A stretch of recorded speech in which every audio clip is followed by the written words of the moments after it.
ഈ ഉടമ്പടി ധ്യാനം ഓൺലൈനായിട്ട് മൊബൈലിൽ കൂടിക്കൊണ്ടിരിക്കുമ്പോൾ മൊബൈലിൻ്റെ ഉള്ളിൽ നിന്ന് മുല്ലപ്പൂവിൻ്റെ സുഗന്ധമുണ്ടായി, സ്വർഗീയ സുഗന്ധമുണ്ടായി.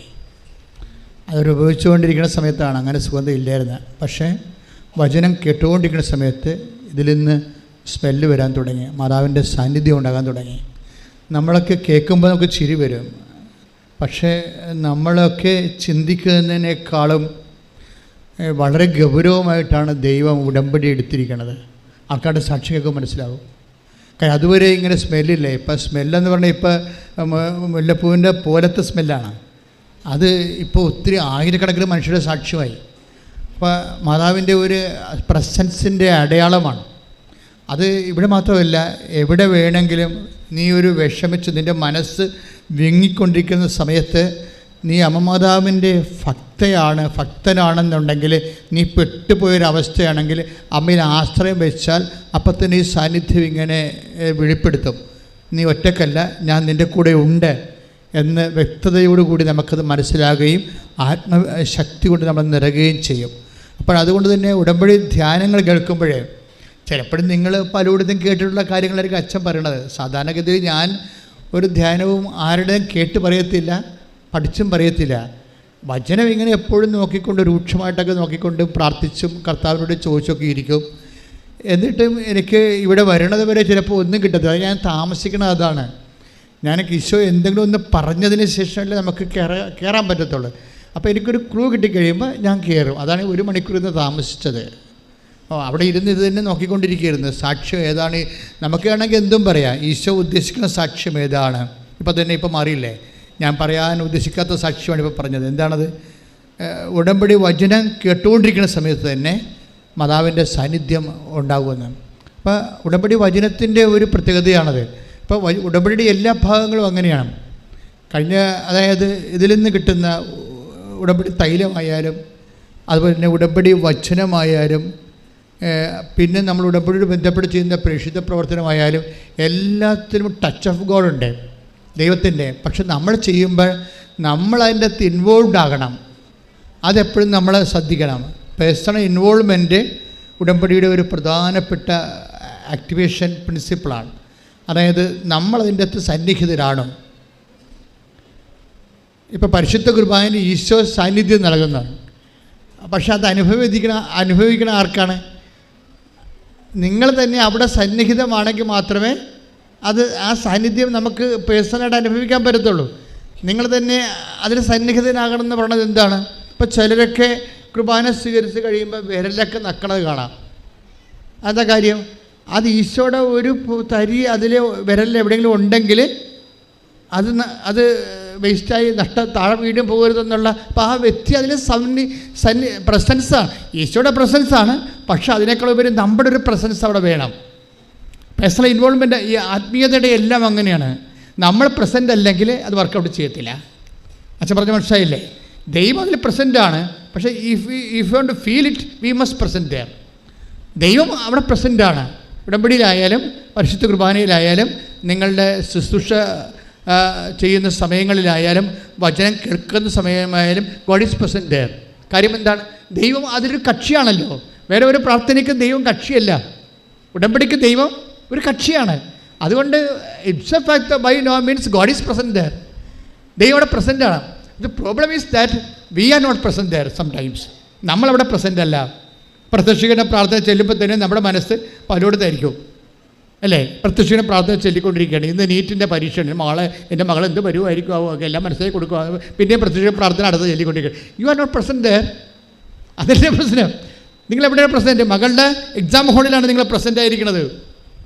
മകൾ നീറ്റ് പരീക്ഷ എഴുതിയിരിക്കുന്ന എക്സാം ഹോളിലാണ് നിങ്ങൾ പ്രത്യക്ഷീകരണ പ്രാർത്ഥന ചെല്ലുമ്പോൾ തന്നെ. So you are not present there. ഇത് പ്രസൻസ് ഒരു പ്രോബ്ലമാണ്. നമ്മളവിടെ ഉണ്ടായിരിക്കുക. ഒന്ന് പ്രാർത്ഥിച്ച മക്കളെ.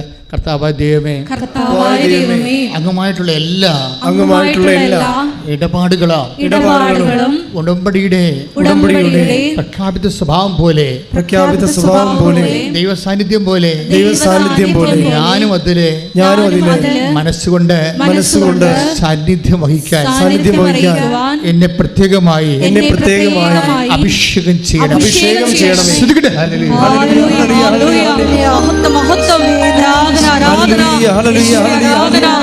ഉടമ്പടി എടുക്കുന്ന ഞങ്ങൾ എല്ലാവരും ഈശോയുടെ അങ്ങേ സാന്നിധ്യം അനുഭവിച്ചറിഞ്ഞ് നിബന്ധനകൾ പാലിച്ച് ഈ ആരാധനയിലൂടെ ഞങ്ങളെ അഭിഷേകം ചെയ്യണമേ. ഹല്ലേലൂയ. നിൻ കൃപ മതി എനിക്ക് നാഥാ, നീ മതി എനിക്ക്, നിൻ കൃപ മതി എനിക്ക് ഈ മരുയാത്രയിൽ തിരുകൃപ മതി എനിക്ക്. പരിശുദ്ധ പരമ ദിവ്യകാരുണ്യത്തിന് പിന്നെ ഈ ഉടമ്പടിയുടെ എക്സിക്യൂഷൻ ഇല്ലേ, അതിൻ്റെ പ്രയോഗവിധികളിൽ നല്ല ശരിക്ക് ഭക്തി ഉണ്ടാകണം. മനസ്സിലായില്ലേ? നമ്മളൊരു ടെക്നിക്കലായിട്ട് ഒരു എന്താണ് ചെയ്യാൻ വേണ്ടി നമ്മൾ ഓരോ കാര്യങ്ങൾ ചെയ്യുകയല്ലേ, അങ്ങനെ ചെയ്യരുത്. ഉടമ്പടിയിൽ ദൈവത്തിൻ്റെ വാഗ്ദാന പ്രകാരം ദൈവത്തിൻ്റെ സാന്നിധ്യം ഉണ്ടല്ലോ. അമ്മയുടെ മധ്യസ്ഥത്തിൽ ദൈവത്തോടല്ലേ, നമ്മൾ ഈശോനോടല്ലേ ഉടമ്പടി ചെയ്യണത്. അപ്പോൾ നമ്മളെ സംബന്ധിച്ചിടത്തോളം ആ ഈശോയുടെ സാന്നിധ്യം ഉണ്ട്. നമ്മൾ ഉടമ്പടി തൈലം തേക്കുമ്പോഴും അതുപോലെ തന്നെ പത്രം കൊടുക്കുമ്പോഴും കർത്താവിനെ അറിയിക്കുമ്പോഴും അറിഞ്ഞവരെ ആഴപ്പെടുത്തുമ്പോഴും രോഗികളെ കാണുമ്പോഴും ഓൾഡ് ഏജ് ഹോമിലേക്ക് പോകുമ്പോഴും ഒക്കെ പ്രെയർ ചെയ്തുകൊണ്ട് പോകണം. അല്ലാതെ വേറെ നിങ്ങൾ സിനിമ കഥയും പറഞ്ഞു പോകരുത്. ഇതൊരു പ്രേക്ഷിത പ്രവർത്തനമാണ്. ദൈവത്തിൻ്റെ സാന്നിധ്യം നിങ്ങൾ ആ സമയത്ത് ശരിക്കും ഫീൽ ചെയ്യണം. നമുക്ക് ഫീൽ ചെയ്തില്ലെങ്കിൽ ഇപ്പോൾ എമ്മാവുസിലേക്ക് പോയ ശിഷ്യന്മാർ, അവർക്ക് എന്തുകൊണ്ടാണ് ഈശോനെ ഫീൽ ചെയ്തത്? ഈശോയുടെ കൂടെ നടന്നത് എന്താണ്? അവർ ഈശോനെക്കുറിച്ച് സംസാരിച്ചുകൊണ്ട് പോയത് കൊണ്ടാണ്. Take the word of God. സ്തുതിക്കട്ടെ. Hallelujah. Hallelujah. Hallelujah. Hallelujah. Hallelujah. Hallelujah. Hallelujah. ലൂക്ക 24 അധ്യായം 13-14 തിരുവചനങ്ങൾ. വിശുദ്ധ ലൂക്കാസ് സുവിശേഷം 24:13-14. ആ ദിവസം തന്നെ എന്ന് പറഞ്ഞ് ആ ദിവസം തന്നെ അവരിൽ രണ്ടുപേർ ജെറുസലേമിൽ നിന്ന് ഏകദേശം 60 സ്താദിയോൺ അകലെയുള്ള എമ്മാവൂസ് ഗ്രാമത്തിലേക്ക് പോവുകയായിരുന്നു. ഈ സംഭവങ്ങളെ കുറിച്ചെല്ലാം അവർ സംസാരിച്ചു കൊണ്ടിരുന്നു. അപ്പൊ ഈശോനെ കുറിച്ച് അവർ സംസാരിച്ചു കൊണ്ടിരുന്നോ? നിങ്ങളുടെ വഴിയാത്രയിൽ, അതായത് വചനം വായിക്കുക. ഇപ്പോൾ വചനം വായിക്കുമ്പോഴാണെങ്കിൽ പോലും ഇപ്പോൾ ഫിലിപ്പോസ് അപ്പോസ്തലൻ ആ എത്യോപ്യക്കാരൻ ഷണ്ടൻ്റെ രഥത്തിനരികിലൂടെ നടക്കുക അല്ലേ. എത്യോപ്യക്കാരൻ ആരാണ്? ഫൈനാൻസ് മിനിസ്റ്ററാണ്, എത്യോപ്യയിലെ ധനകാര്യമന്ത്രിയാണ്. അയാളകത്തിരുന്ന് വചനം വായിച്ചുകൊണ്ടിരിക്കുകയാണ്. അപ്പോൾ ഫിലിപ്പോസ് അത് കണ്ടു. ഉടനെ ഫിലിപ്പോസ് ക്രൈസുള്ള ആളാണ് ക്രിസ്തുവിനെക്കുറിച്ച്. അതുകൊണ്ട് അടുത്ത് പോയിരുന്നു. ക്രിസ്തുവിനെക്കുറിച്ച് എപ്പോഴെങ്കിലും പറയാനൊരു ചാൻസ് കിട്ടിയാൽ ആ ചാൻസ് ഉപയോഗിക്കാൻ വേണ്ടിയാണ് ഫിലിപ്പോസ് ആ രഥത്തിൻ്റെ ഒപ്പം നടന്നത്.